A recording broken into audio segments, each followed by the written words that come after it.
Assalamualaikum warahmatullahi wabarakatuh. Om Swastiastu, Namo Buddhaya, salam kebajikan Rahayu. Yang saya hormati Bapak Dr. Waji MPD selaku dosen pengampu mata kuliah retorika, serta teman-teman satrasya yang saya banggakan. Izin perkenalkan, nama saya Hibatullah Adam Filalba dari Program Studi Pendidikan Bahasa dan Sastra Indonesia Universitas PGRI Kanjuruhan, Malang.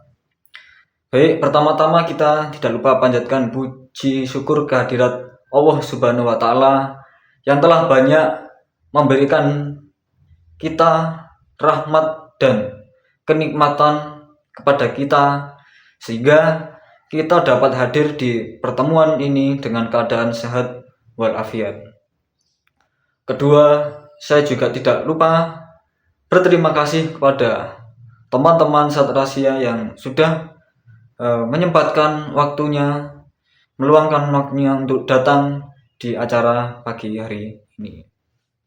Adapun saya di sini dengan senang hati ingin menyampaikan pidato pertama semangat pemuda di zaman sekarang.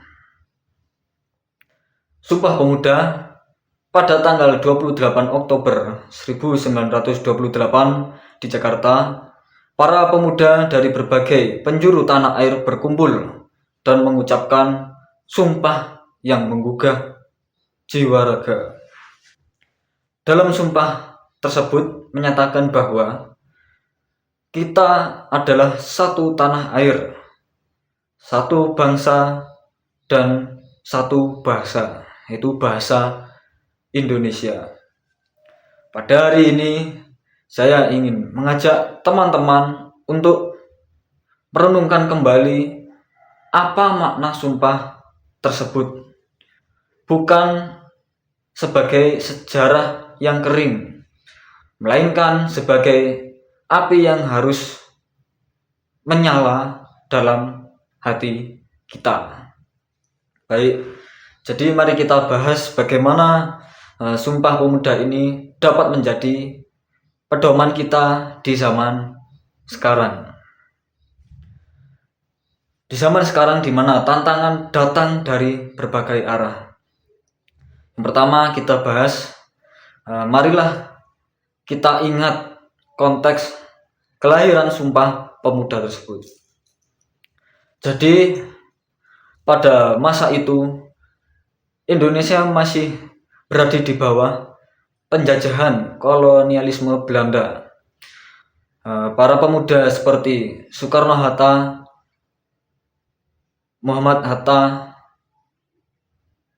Soekarno, Muhammad Hatta, dan tokoh lainnya menyadari perlunya menyatukan suara, perlunya menyatukan tujuan yang sama. Mereka memahami bahwa perpecahan adalah musuh utama. Bayangkan, terdapat suku-suku yang berbeda, bahasa daerah yang beragam, dan identitas yang terpisah-pisah. Namun mereka berkata, cukup, kita harus bersatu. Artinya satu tanah air yang kita cintai, satu bangsa yang kita banggakan, dan satu bahasa yang menyatukan kita semua. Itu bukan sekadar hiasan atau kata-kata, tetapi itu adalah komitmen untuk membangun masa depan Indonesia secara bersama. Baik, sekarang apakah relevansinya di era kita? Kita hidup di zaman digital, di mana dunia terhubung melalui internet, namun juga penuh dengan tantangan dan perpecahan-perpecahan. Bisa kita lihat di media sosial, masyarakat sering terpecah karena perbedaan pendapat atau mudah terprovokasi. Ada yang berselisih mengenai politik, agama, atau bahkan hal-hal sepele seperti gaya hidup. Jadi Sumpah Pemuda ini mengingatkan kita bahwa jangan biarkan perbedaan tersebut memecah belah kita. Kita harus belajar menghargai keberagaman, namun tetap bersatu dalam tujuan besar. Misalnya di sekolah atau perguruan tinggi, teman-teman mungkin bertemu dengan teman dari berbagai daerah. Jadi jangan pandang mereka sebagai orang lain, orang asing, atau yang lainnya, melainkan pandanglah mereka sebagai saudara kita sebangsa. Juga bahasa Indonesia yang kita gunakan sehari-hari adalah bukti bahwa sumpah tersebut masih hidup di dalam diri kita, di dalam kehidupan kita. Bisa dibayangkan jika kita masih menggunakan bahasa daerah masing-masing tanpa bahasa nasional, mungkin yang terjadi komunikasi kita akan menjadi kacau, akan menjadi berbeda-beda, sehingga tidak dapat bisa menyatukan kita semua. Namun sumpah ini juga mengenai tanggung jawab. Para pemuda dahulu tidak hanya berbicara, tetapi mereka juga bertindak. Mereka mendirikan organisasi seperti contoh John Java atau John Sumatranen untuk membangun kesadaran nasional.